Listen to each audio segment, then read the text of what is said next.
I think it became a tradition now to invite Alasdair Nisbet to preach roughly once a year, I think.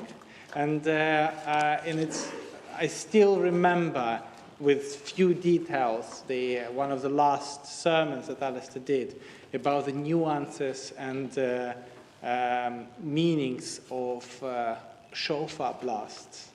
And because I can't see shofar with him this year, I assume it will be about something else. But it is my really, really great pleasure to invite you, Alasdair.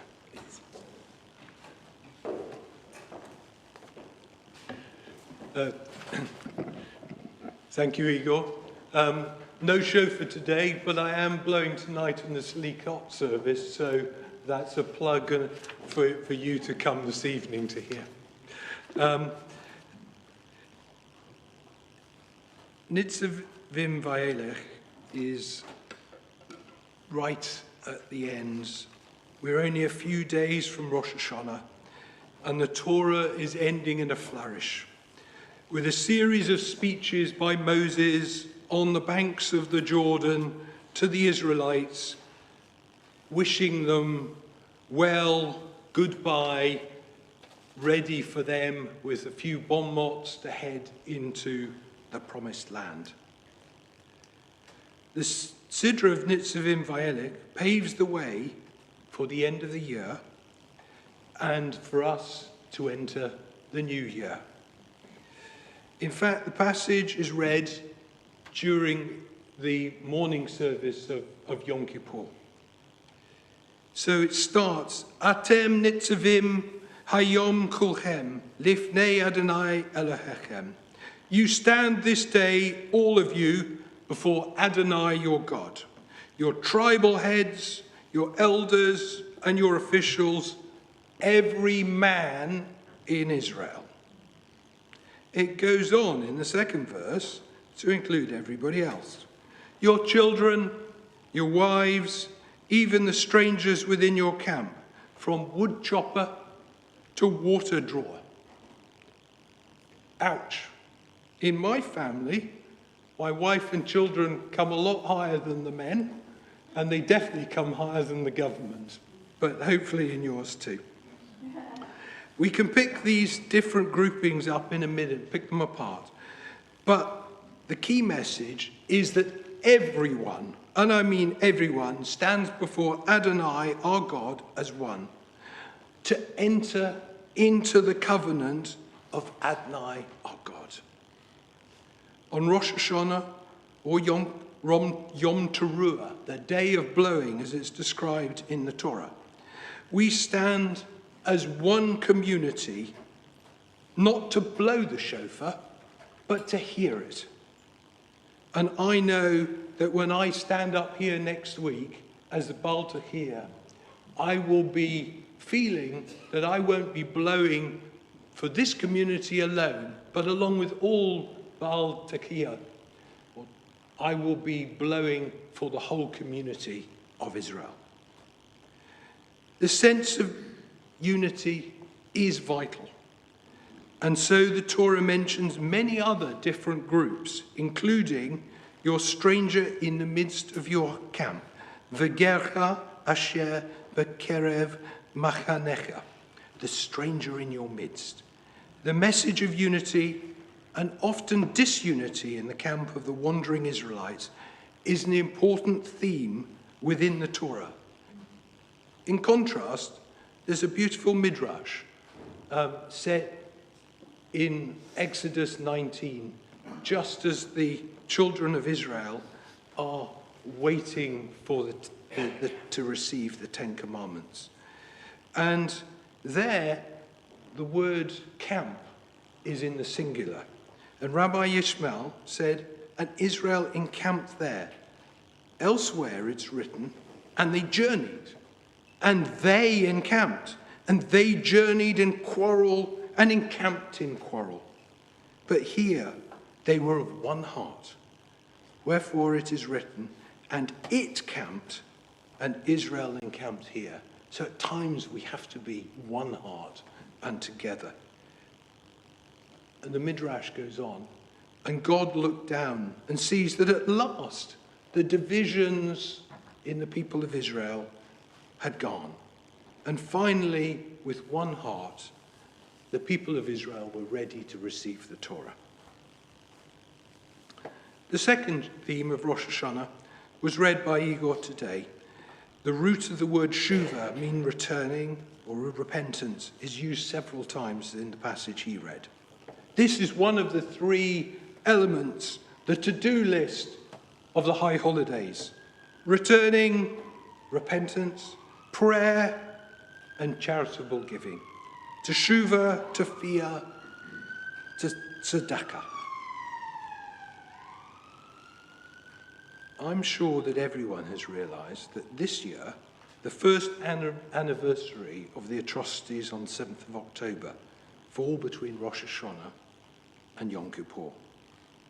In some quarters, it's even overshadowing the celebration of the high holidays themselves. Most Jews feel that this is an existential threat. Our Sidra in Deuteronomy 30:19 tells us how to respond. I call heaven and earth to witness against you this day.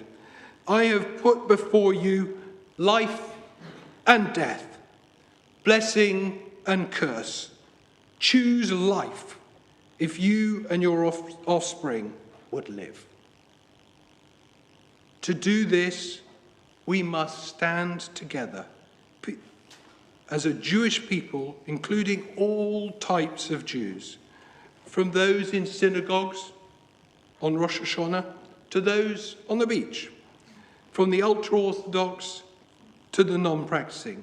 We must also cast the net to the strangers in our midst who hold our Jewish values.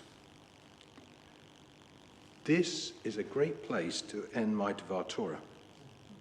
But we've missed two people, or two groups of people: the wood chopper and the water carrier.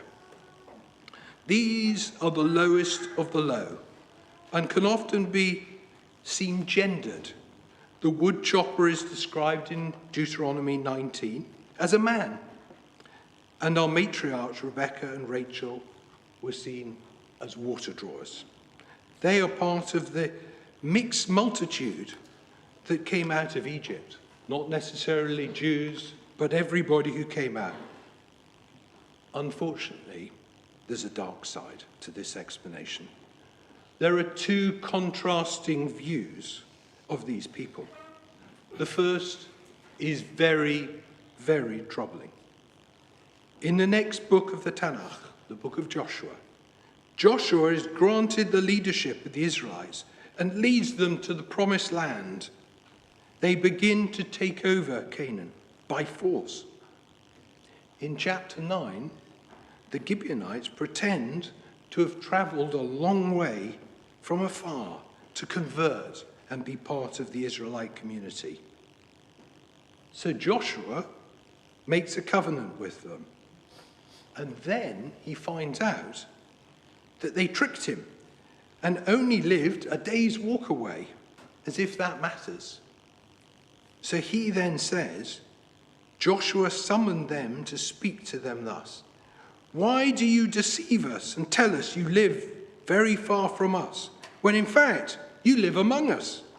Therefore be accursed. Never shall your descendants cease to be slaves, hewers of wood and drawers of water for the house of my God. I'm troubled by this.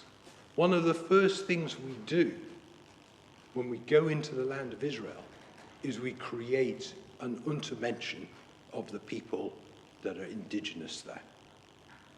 Sadly, this theme is developed over the years to include all Canaanites, by definition today, all Palestinians, and at times converts. As a Jew by choice myself, I find some of the commentary in the medieval time quite disturbing about converts as well, and generally.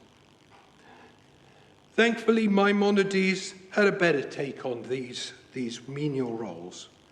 In the Mishneh Torah, he writes, "The great sages of Israel had among them hewers of wood and drawers of water, and blind men.